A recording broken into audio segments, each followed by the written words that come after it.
Maqaan yaa booda ammaas Ibraahiim jalaa kaase. Hello. Maalin si godhe hoo maalin si balleessee hedduun si dawwalee hedduun si barreessee maana jalaan kaasin maaliif naan dawwaliin hedduun si jaaladhee qalbiin nan taphatin. Duraanii siif himee dhagee obboleessa silkii dawwalaa yoo oltees barreessaa ayyaroo hin qabu waan akkanaa tanaaf anna dhiisiitii dawwalimee baabaa. Baabaaf nin dawwalaa manallee ni dhufaa dura haa wal garruu guyyaa tokko qofa ani nan sahinii akka dhiira biraa dhalaa takkan beeku wallaahi si duraa garuu dura xiqqoo wal barachuu qabnaa tanaafin sinjee khottu wal arkinaa. Nageetti amma salaatuuf hin deema itti yaadeetiin mee deebisaa siif hima je'eetiin silkii irra dhaamse hoggaa inni kakatu hiree takka kannuufi moo hin kannuuf je'eetiin mataa kiyya keessa of eegale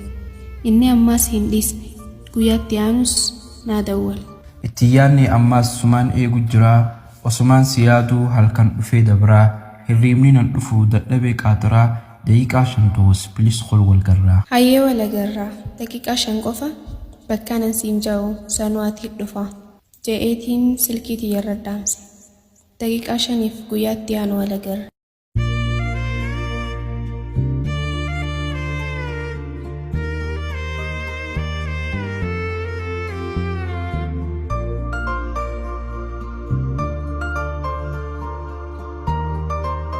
Uffannisaa haasawinnisaa laafaan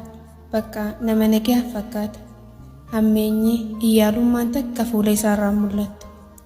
akkasii wal agarree nagaan adda deema guyyaatti aanu naaf dawwale. Hello.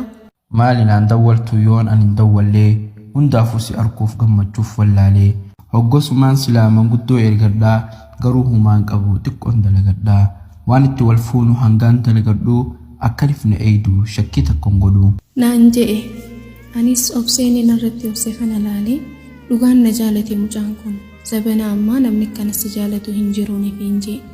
hayaasiin eegaan je'een guyyaan ni deeme wajji haasa'uun wal arguun yeroo dheeraa wajji dabarsuun heddummachaa dhufe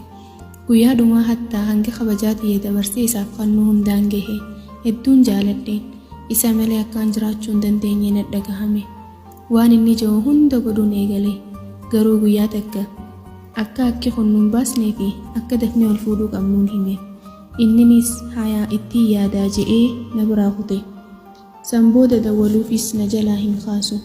hogguu hedduun dawwaleef waa hedduun itti barreesse garuu waa takka nama na jalaa kaasuun dhabe akkaan tahuu wallaale hedduu cinqadhe mee jeetiin silkii nama biraatiin dawwaleef na jalaa kaase. Hello. Haay maaliin si godhe bilbila maan kaasne hedduun siif barreesse maaliif hin dubbanne. Nadhagee anganaas hin beeku natti hin bilbilinii si jibbeetiin jira naas hin barbaadinii je'ee bilbila narra dhaamse akkaan tahuu wallaale osoo dachiin tunnaan citteen hawwe guyyaa gaddaa hedduun eegan irra dabree booda anis akkaan nama biraa wajjiin tahee isa hinaafsisee irraa kafalachuu qabu na dhagahame.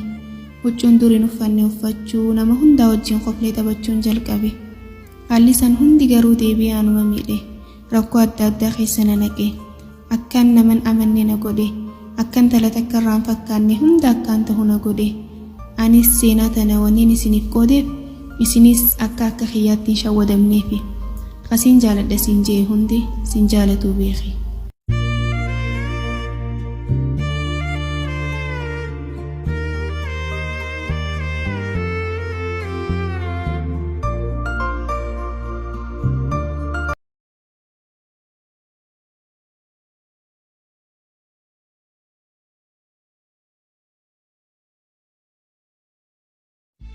Xaliyaa seenaa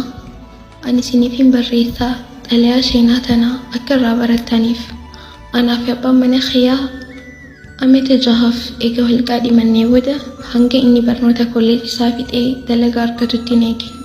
san booda faamilii kiyyaa fi faamiliin isaa wal qunnamanii bultii ijaarranne akkasumas ilmoota akkas wajji arganne anaaf abbaan mana kiyyaa hedduu wal jaalanna jiruu gammachuu hedduu wajji dabarsine. Abbaan mana kiyyaa aara gabaabaa qaba jechuun dafee aara rakkoon na jettutti kanee galamtee yeroon fi ani akka inni na to'achuu na qoxaaxaruu hin dandeenye akka isa dhagahamu godhuu barbaaderraa وقت قولي التاريخ هندا بورتا خيا فرقتين خارا ورخينا ديمي ركوتين هندا ورخينا في موتوري هقا خنا وبليتين ديتي دولتي اتيو ترتي ati obboleettii tiyya akkam godhuu feetaa hiraarni si dachiggalchuu feetaa dhumte miciyyoon bari'aar keetiini arra boruun je'in arruma hiiqiini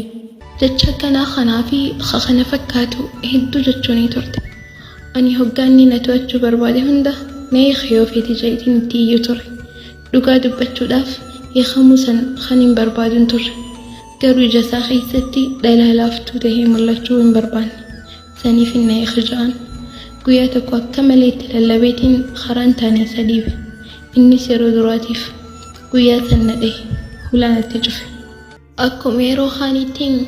warra keenya dhaqe warri keenyaas poolisaan isa hiisisan hoggu waan warra keenya dhaqee haasa'uuf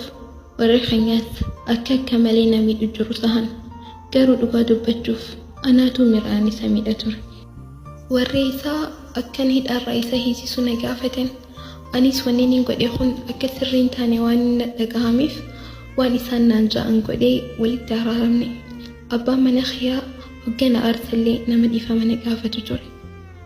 baatii sadii eegateenya booda waa xiqqaa takkarra walitti aarre boorsaa kiyya fudhadheetiin ammaas kophaa isaa dhiisee biraa kute guyyaa lama booda narra bilbilame akka isa dhukkubu natti himame maatiin kiyyaa ammoo waan isa kadhachuu jirtu fakkaata akka hin deemne naan ja'an obboleettiin tiyyaas hin dhukkubu beekaa fakkeessa dhukkubu fakkeessaa itti amanti erga torbaan takka mana keessa dhukkubsatee ciisee booda waamichi walii hoo natti dhufe hiikaa kanaaf lakki jechuu barbaade garuu of tuulummaan waan natti dhagahameef yaada isaa jijjiiree akka na kadhatuun barbaade garuu naaf hin milkooyne mana murtii waliin deemne akka na kaffaluu waan hin barbaadeef qabeenya isaa qoddachuun akka na barbaachisu mana murtiitti hime waan na ajaa'ibirraa innis waan isiin barbaaddu hundi haa kennamuuf wanni inni barbaadu hiikaa qofa akka ta'e mana murtiitti hime akkasitti na hiike abbaan manaa kiyyaa amma bultii biraa jaarrate gammachuun jiraachuu jira ani ammoo qisaasame kophaatti yaafeetiin jira maatiin kiyyaa waa'ee kiyyaa odeessu jiran waan inni jiru tiyyeetti jiraadhuhu waan abbaan manaa kiyyaa kaduraanii ilma kiyyaaf kan nurraa nin beeka bultii tiyyaa akkanaan ummaan qisaase ani haadha manaa hundaaf wanni nin dhaamu waa'ee bultii keessanii gorsa inni irraa akka fudhachuu qabdan adda baafadhaa yaa warra seenaa tiyya tana dhageessan hundi maatii teessanis bultii teessan keessan galchinaa maatii teenya keessatti amma anarra obboleettii tiyya tanarra xiqqootu kabajaa qaba warroottan gaafa sana kan bultii tiyya dhiiban hundi amma waa'ee kiyyaa hammeenyaa haasawaa galanii jiru bultii teessan baraaruufiin arraanis seenaa tiyya tana isiniif qote of tuulummaan faayidaa takka hin qabdu yeroo tokko badiin hundi ta dhiiraa qofaa miti boona keetii fi nama ati gorsarraa fudhatturraa saniifuu bultii teessan keessatti waan kanarraa of eegaa warra bultii namaatti gammachuun qabne irraa rabbii sinaa eegu ija hamtuurraa rabbii sinaa tiisu seenaa tiyya tanaas sheer godha namootan seenarraa sheenoytan qabdan hundi karaa keessaatiin nuqunnamaa seenaa teessan karaa sagantaa xalayaa sheenaatiin isiniif dhiheessina galatoomaa